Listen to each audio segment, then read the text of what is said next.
These are words in our various languages. Ya'ak in our language means both love and pain. Kah, my dear. Qualanum, reason for living. Qualanum, qualayu. Matna, mine. Asma, precious or treasure. Tlugwe, supernatural gift. Wadzit, big beyond belief.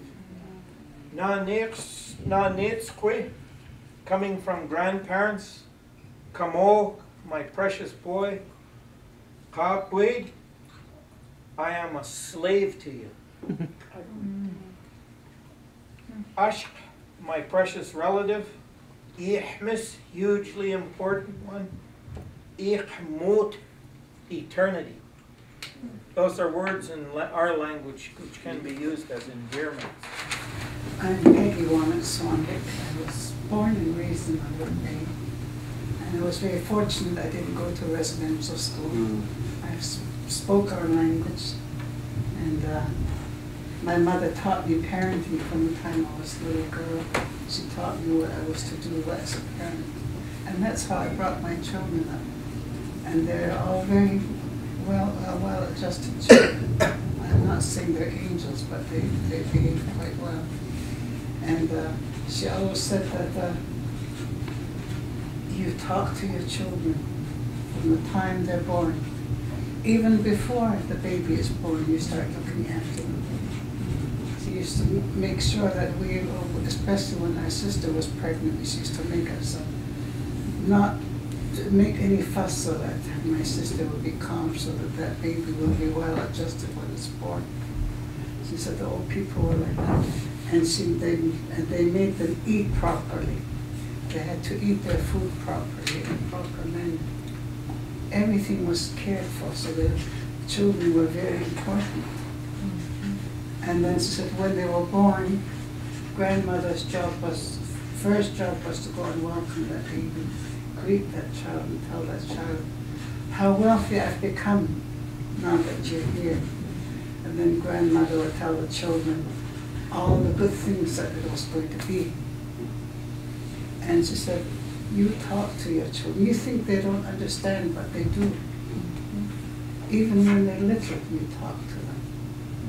And she said, and they don't wait till they go to school before they start learning. They start learning right away at home. They start learning, and how they learn in school will be how you taught them at home. You have to teach them to listen. If they don't listen, they will not learn. And so I did that with my children. Also, some of those guiding sort of principles that would allow us to make sure that every child feels very valued. And all the tribal groups have their special, unique way of looking at their children. In the last while, we've been dedicating a lot of energy to talking to our communities on the island about how we can take back the control and management for our own children so that they are in our care. Since colonization, we've lost all of that ability and that capacity, and we've been told that we can't do these things. Now we recognize that that isn't true, and we're starting to organize throughout the island, trying to put together ways and means to begin to take back our children, so that we are directly responsible. And some of the principles are behind me on the wall here that are very, very significant. Well, we use the art of hosting meaningful conversations as a modality to dig deep into the essence of the conversation, to have a level of conversation below the day-to-day conversations of business and the political and organizational back and forth, to have a really deep conversation. And a real learning for me from that was that what I learned is also the deep art of visiting, and how the elders were demonstrating through their care and listening of each other and their attention to the deep purpose of the conversation, that they were holding the deeper purpose of this whole conversation and all of this work, not only in their words, but in their being with each other and how they did that. And I honestly believe that if our organizations and our political leadership and all those working in the system could just sit in that kind of meaningful conversation, I think we could create an amazing return to the love and care that those elders had as a way of being every day with each other, with everybody in different organizations or different approaches wrapped around our children. Would make a huge, I think, that would be truly an Indigenous way of taking care of children, is first modeling it with each other the way those elders did. You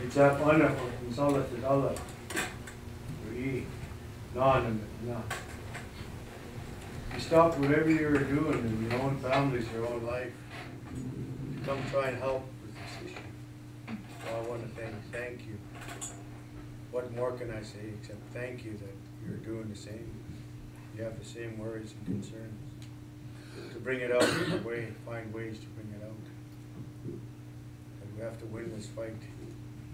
You could almost say this is the last fight. We are fighting for our kids. We fought for the land, we fought for the resources. Now we're going to fight for our kids. We're going to win this one. That's all I'm saying. Bless you. I want to thank you all for being here to represent our children. I was a foster mom for 35 years, so I can say that I shared the love that I have in my heart for all those children. And I pray for all those children that are coming, especially our new one over there. I pray for the safety of all of our children. There's so many out there that we have lost to the society. It's about time we took them back and kept them with us. Keep them close to our minds and our hearts and our spirit, to protect them wherever they are, especially those that have been adopted out. Some parents don't even know where they are. I have one friend at home, her baby was taken away from her at birth, and 47 years later he finally found his mother. So let's hope and pray that this is going to continue, that our children are going to be brought home to us. Keep that in our prayers wherever we go. And I thank you for allowing me to be a part of this beautiful group that we have here. And I want to thank Thomas Sampson for his words of wisdom today. I send my blessing out to each one of you, wherever you go. Without distance, we are apart. You're always in my heart. Hi, Scott. This can't be just business as usual. We can't keep inheriting the same mess from the other people who have taken away our responsibilities. We have to take back those children, and we have to raise them in the context of our traditions and cultures and family laws. That's absolute. That's the only way we're going to succeed. And I hope that all of the elders who hear this, and all the families and moms and dads who hear this, recognize that it's a very important aspect of the work that we require, that we are required to do now to change the way things are. That's the only way we're going to succeed.